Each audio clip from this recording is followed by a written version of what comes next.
Di tengah proyek pemindahan ibu kota negara ke Nusantara, aparatur sipil negara yang juga akan ikut pindah bertugas disebut banyak yang menolak pindah ke Nusantara. Dan kita akan membahasnya lebih jauh bersama Wandi Tuturong, anggota tenaga ahli utama KSP, dan juga Muhadam Labolo, pakar ilmu pemerintahan IPDN. Selamat sore, Pak Wandi dan Pak Muhadam. Selamat sore, Mas Ejat. Baik, terima kasih atas waktunya. Saya ingin ke Pak Wandi terlebih dahulu. Ini yang menarik adalah berbicara tentang WhatsApp Group aja dulu ya, yang bicara tentang IKN ini. Kok sampai bisa ya Presiden tahu WhatsApp Group dari anggota TNI Polri? Dan kenapa juga responnya sampai seperti ini, Pak Wandi? Ya, kalau WhatsApp Group kan sebenarnya kita juga bisa menerima dari siapapun ya. Misalnya di forward dari WhatsApp Group, kan ada banyak sekali itu. Kita bisa, walaupun kita tidak ikut semua WhatsApp Group, kita bisa aja dapat forward dari mana-mana. Jadi hal yang sama juga bisa terjadi ya, Presiden. Tapi saya kira apa yang disampaikan kan tentang bahwa ini sudah dari keputusan politik sudah menjadi undang-undang. Dan tentu saja sebagai aparatur negara, kita tentu harus mematuhi undang-undang. Saya kira itu saja. Kalau dari perspektif kami itu yang penting untuk digarisbawahi. Baik, tapi kenapa sampai harus ada penegasan? Ini sepertinya ada kesan memang dalam sisi aparatur sipil negara pun ini nggak semuanya menerima. Ya, sebetulnya kan tidak pernah ada pernyataan terbuka bahwa ada penolakan seperti itu. Tetapi secara psikologis ya, saya kira dalam rumah pun kita bisa berbeda persepsi, berbeda pandangan terhadap situasi apapun. Jadi kita tidak menutup kemungkinan bahwa terjadi keragaman pendapat. Tapi itu hal yang menurut saya, kalau dalam konteks masyarakat sipil maksudnya, bukan masyarakat sipil, tentu itu kita memiliki kebebasan. Bahkan orang menolak juga boleh kan, ada petisi yang menolak. Yeah. Tapi ketika sudah ASN, sudah punya aturan, bukan cuma ASN sebetulnya, kita berbicara organisasi dimanapun kan ada aturan yang harus dipatuhi, ada sumpah bahkan, dan ada konsekuensi. Nah, itu harus dibedakan. Dan jadi saya kira kita harus memilah gitu, dengan ini konteksnya. Karena ini sudah menjadi keputusan, sudah menjadi undang-undang, ya sebagai aparatus negara tentu saja harus mematuhi. Baik, dan Presiden memastikan itu kembali ya, dipertegas dalam Rapim TNI Polri kemarin. Baik, Pak Muhadam, ada hal yang mungkin Anda nilai sebagai satu yang memang ini perlu untuk lebih dikuatkan lagi nampaknya bicara tentang proyek IKN ini dalam konteks bagi aparatur sipil negara. Seperti apa? Ya, saya kira dalam konteks sebagai pegawai negeri sipil, saya kira tidak ada reasoning secara normatif, saya kira, karena sudah jelas itu ya.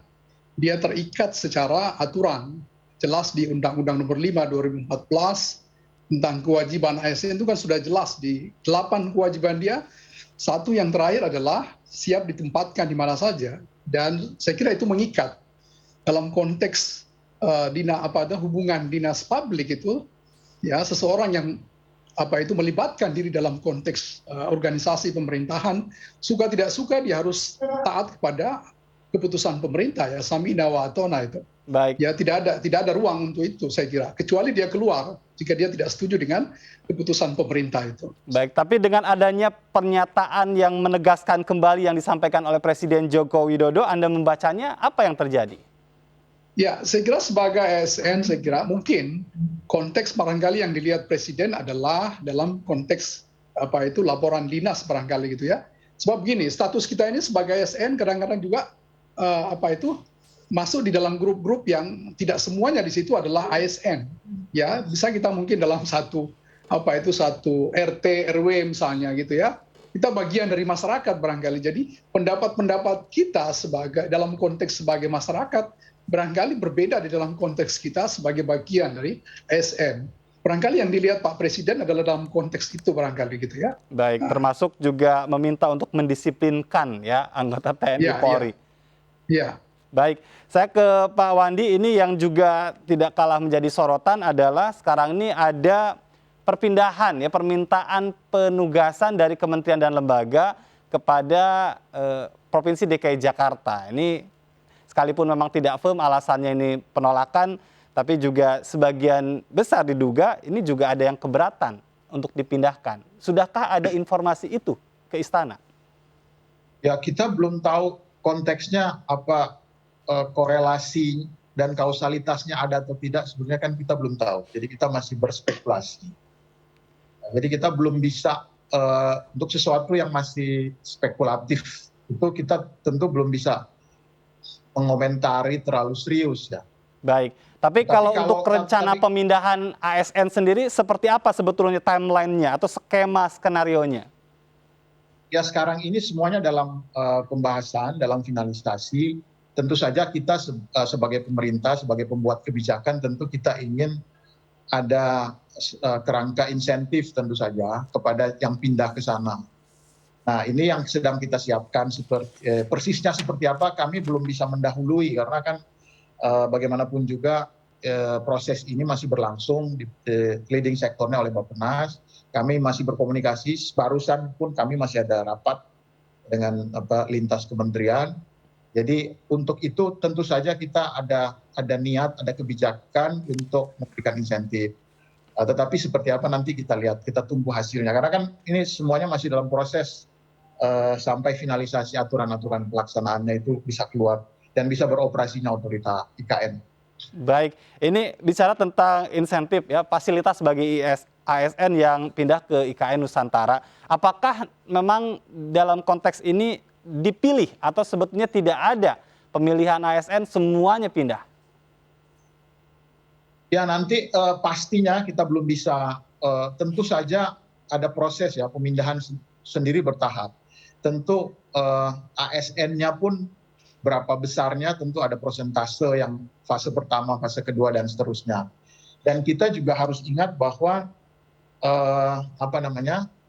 ibu kota Nusantara ini kan konsepnya konsep ya smart forest city, di mana nanti smart itu kan berarti ada terhubung secara digital. Sekarang pun kita bisa bekerja secara jarak jauh. Nah, jadi ada proses-proses seperti itu yang sedang kita siapkan, dan kita, dalam hal ini Kementerian Pan-RB yang lebih in charge, tetapi semuanya dilaporkan kepada Bappenas. Nah, itu semuanya kita sedang persiapkan, dan jangan membayangkan ini sebuah kota memindahkan megapolitan ya, Jakarta, itu hal yang berbeda. Jadi smart green itu akan benar-benar sesuatu yang baru. Oleh karena itu kita sudah pelajari ya banyak model-model dari kota-kota yang seperti ini, karena sekarang kita menghadapi tantangan perubahan iklim. Nah, ini yang sedang kita finalisasi. Kita tunggu saja ya. Saya belum bisa bicara meskipun sudah ada angka-angka yang sempat dibicarakan, tapi karena ini masih proses, masih finalisasi, saya belum bisa bicara angka-angka. Baik, tapi kalau ada gelagat dalam tanda petik gitu, beberapa ASN yang memilih untuk dipindah tugaskan ke instansi yang memang tidak akan pindah ke IKN, apakah itu perlu diantisipasi, Pak Wandi, atau ada hal khusus? Kalau ada gelagat, ya lagi-lagi ini kan kita belum ada informasi resmi tentang apakah gelagat itu, dan juga tidak ada pernyataan resmi kan tentang itu. Ini kan baru analisis saja ya. Iya. Tetapi tentu saja kita mempertimbangkan semua hal ya. Kita mempertimbangkan juga pertanyaan-pertanyaan seperti apa sih di sana itu kan. Banyak yang tidak tahu loh bahwa sebetulnya kalau nanti jalan tolnya jadi dari Balikpapan itu, dari Bandara Balikpapan ke IKN itu jaraknya cuma setengah jam. Jadi orang tidak tahu bahwa sebenarnya Balikpapan itu sangat dekat ke sana. Mereka pikir tinggal di tengah hutan yang dalam persepsi mereka gitu ya.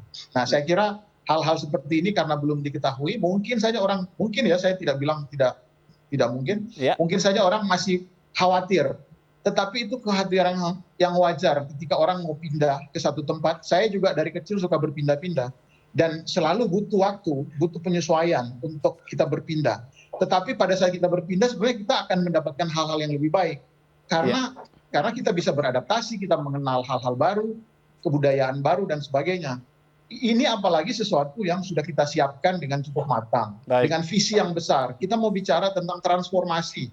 Jadi ASN yang ke sana pun yang kita nggak sembarangan juga. Mereka yang berpikir ke depan, forward looking, itu yang kita harapkan. Karena kan Presiden sudah mengatakan bahwa Baik. ini adalah transformasi untuk Indonesia lebih maju. Baik, ini menjadi penting kemudian adalah tadi bagaimana mempersiapkan dan memberikan pemahaman karena kekuatan yang juga menjadi penting adalah dukungan dari ASN-nya ya. Pak Muhadam, nanti saya akan kembali ke Anda tapi usai jeda. Pemirsa tetaplah bersama kami akan segera kembali.